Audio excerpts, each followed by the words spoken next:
নির্ধারিত মঞ্চ মূলত আমাদের একটি রুমেই বিভিন্ন চিত্র প্রদর্শন করা হয়েছে। এই চিত্র প্রদর্শনে প্রথমে আমরা দেখতে পাচ্ছি আমরা অত্যন্ত পরিচিত একটি বাক্য, সেটা হচ্ছে পানি লাগবে পানি লাগবে। ইনি কে বলেছিলেন? মুগ্ধ। এই মুগ্ধর এই চিত্র সহ এবং পাশাপাশি আরো বেশ কিছু চিত্র এখানে প্রদর্শিত হয়েছে। বিজয় 5ই আগস্ট যখন বিজয় লাভ করে, তার পানি লাগবে এই আহ্বানের পরবর্তীতে দীর্ঘ বেশ কয়েকদিন যুদ্ধ করে এই ফ্যাসিস্ট সরকারের বিরুদ্ধে আন্দোলন করে 5ই আগস্ট যে বিজয় লাভ করে, সেই বিজয়ের দৃশ্য এখানে দেওয়া আছে।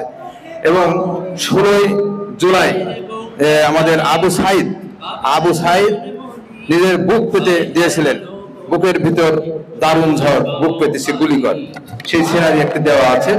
এরপরে যুদ্ধহীন অবস্থায় আরো একটি সিনারি দেওয়া আছে।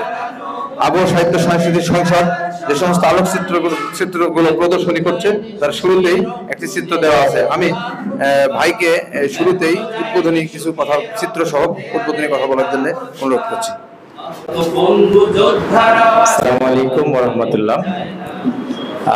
আবহাওয়া সাহিত্য ও সাংস্কৃতিক সংসদ রাজশাহী যে আলোকচিত্র প্রদর্শনীর আয়োজন করেছে, এটি খুবই গুরুত্বপূর্ণ একটি বিষয়, যে মানুষের হৃদয়ে একটি ইতিহাস, একটি বিপ্লব, একটি চিত্র খুবই সহজে কিন্তু একজনের হৃদয়ে ফুটে ওঠে। এটা আমি সারাদিন বক্তব্য দিয়ে কিন্তু যতটুকু না বুঝাবো, তাই একটা চিত্র কিন্তু কি সারা বছরের আজ থেকে 1 বছর পূর্বে কি ঘটেছিল তা কিন্তু আমরা চোখের সামনে ভেসে উঠছে। এই জন্য এই আলোকচিত্র এটি মানুষের মেমোরিতে একটি ঘটনাকে স্থায়ী করার জন্য খুবই গুরুত্বপূর্ণ একটি বিষয়। আবহাওয়া সাহিত্য সংস্কৃতি সংসদ এটা যে আয়োজন করেছে, এই জন্য আমি আমার পক্ষ থেকে অনেক অনেক ধন্যবাদ এবং মোবারকবাদ জানাচ্ছি। লাল জুলাইয়ের শপথ যদি দিব্যি যাও গো ভুলে, অস্তিত্ব বিলীন হবে এ জাতির সমূলে। 24-এর এই এমন সুযোগ বারবার আসবে না, 24-এর এই এমন সুযোগ বারবার আসবে না। দেশ গঠনের এমন সাহস তোমার মনে কি হয় না? 36শে জুলাই ফ্যাসিবাদের বিদায়, কত তাজা প্রাণ কেড়ে নিল, রক্ত খেকো হয় না। 36শে জুলাই ফ্যাসিবাদের বিদায়, কত তাজা প্রাণ কেড়ে নিল, রক্ত খেকো। কারণ রাস্তায় শত শত লাশ পড়ে যাচ্ছে, সেই জায়গায় যদি শোকে বিমূঢ় হয়ে যদি আমরা মুছড়ে পড়ি, তাহলে যুদ্ধ বিজয় হওয়া যাবে না। রক্ত খেকো হয় না, রক্ত খেকো হয় না। কথা সাহিত্যিক মনির গুলাম আমি একটু কাছে আসার জন্য অনুরোধ করছি। আমাদের এই যে চিত্র প্রদর্শনী, এই প্রদর্শনীর ব্যাপারে আপনার একটু মন্তব্য শুনছি। এখানে যে চিত্র দেওয়া আছে। ধন্যবাদ। বাংলাদেশের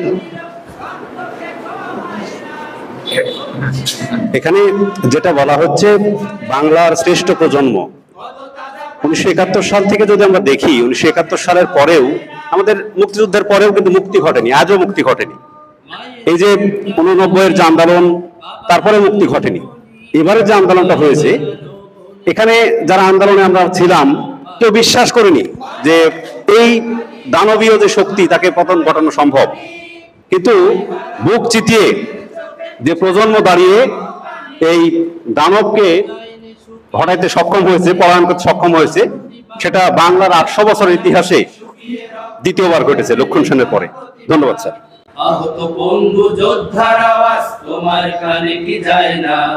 36শে জুলাই কবি ইরফান আলী এনাফ, আপনাকে এই বর্তমান এই আলোকচিত্র যে আমার প্রদর্শিত হচ্ছে, এটার ব্যাপারে একটু অনুভূতি এবং আজকের এই আয়োজনের অনুভূতি ব্যক্ত করার জন্য অনুরোধ করছি। আসসালামু আলাইকুম। আসলে এই যে জুলাইয়ের যে বিপ্লব, এই বিপ্লবের তো ইতিহাস বলতেই হয় একটু, যে জুলাইটা আসলে এমনি এমনি দেশে আসে নাই।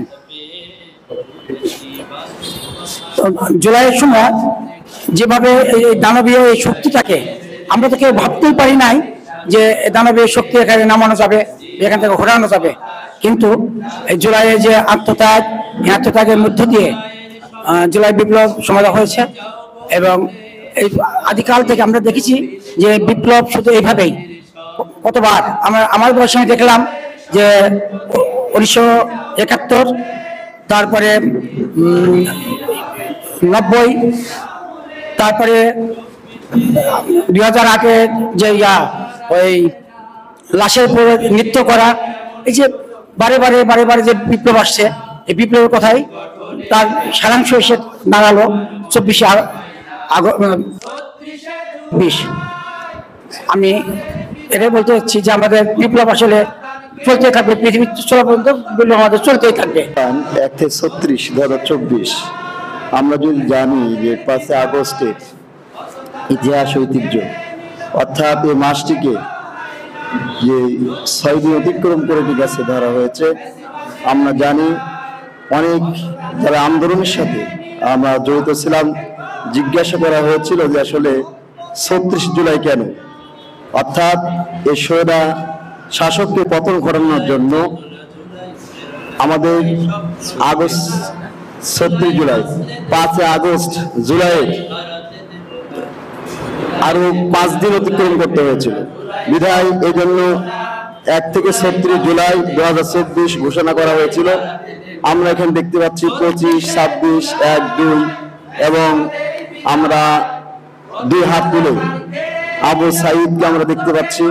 ঠিক এরকম আলোকচিত্র প্রদর্শনের মাধ্যমে আমরা এটা যুগ যুগ ধরে, প্রজন্ম ধরে এটার কাছে আমরা উদ্ভাবন করব এবং 1971 সালের পরবর্তী সময় যে আসলে এই দেশ যা আমরা মুক্ত করতে পেরেছি, এখনো মুক্ত করবার জন্য আমাদের ঠিক আছে আরো সময়ের প্রয়োজন। এজন্যই আবহাওয়া সাহিত্য ও সাংস্কৃতিক সংসদ রাজশাহী তারা যে আলোকচিত্র প্রদর্শন করেছে, এজন্য আমার